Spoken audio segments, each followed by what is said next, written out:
Antonio Guadagnini, un partito dei Veneti, un nuovo simbolo sulla scheda elettorale delle prossime regionali.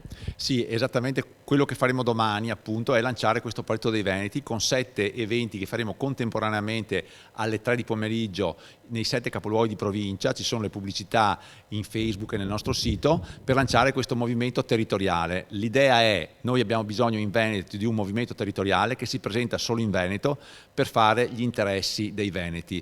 Abbiamo appreso con dispiacere che la Lega Nord verrà tumulata, seppellita il 21 dicembre per dar spazio a un partito nazionale su tutto il territorio nazionale. Crediamo che sia una idea totalmente sbagliata e noi ci poniamo come obiettivo quello di sostituire l'interesse veneto con il nostro movimento e emulare un po' quello che fu la Liga Veneta delle origini, ma anche tutta la storia di quei movimenti che hanno cercato di difendere gli interessi del Veneto raccogliendo il consenso veneto. Secondo noi è impossibile fare diversamente. Se non hai potere contrattuale e il potere contrattuale te lo dà il consenso che raccogli, a Roma non conti nulla, e lo dimostrano anche i 2 anni di trattative fallimentari che purtroppo, nostro malgrado, Zaia e la Lega hanno ottenuto dopo il voto sull'autonomia, che non ha portato a un nulla di fatto, e si continua a menare il can per l'aia e non arrivano risposte concrete. Questo è un partito che riunirà un po' tutti i movimenti autonomisti del Veneto? Sì, questo lo abbiamo già fatto, nel senso che li abbiamo già raccolti tutti, sono una decina, quindi la galassia è diventata un'unica stella.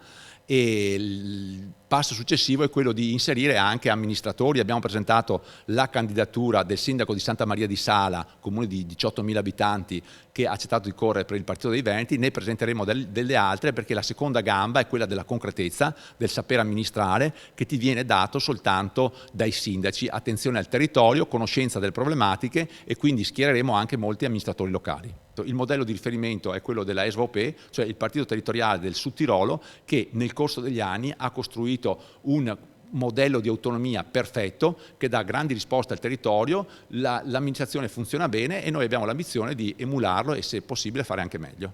Allora, il discorso dell'autonomia, tra l'altro siete stati tra i promotori principali del referendum, sta proseguendo veramente a rilento sul modello, a quanto pare, emiliano. Non può essere soddisfacente per questa regione?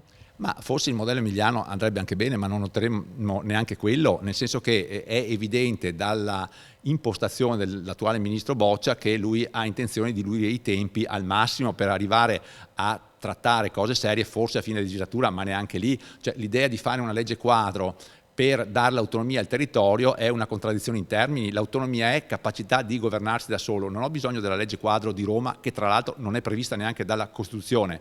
Noi abbiamo bisogno di risorse, di soldi, noi abbiamo bisogno di autonomia finanziaria. Uno è autonomo se controlla il proprio portafoglio. Se invece devo andare a chiedere i soldi in prestito a qualcun altro, Roma in particolare, non sono autonomo, comanda Roma e mi dice cosa devo fare. Cioè, è un modello totalmente sbagliato, e mi pare che l'idea è quella di far passare un po' il tempo per fiaccare la resistenza e la voglia di autonomia del Veneto, ma si sbaglia secondo me.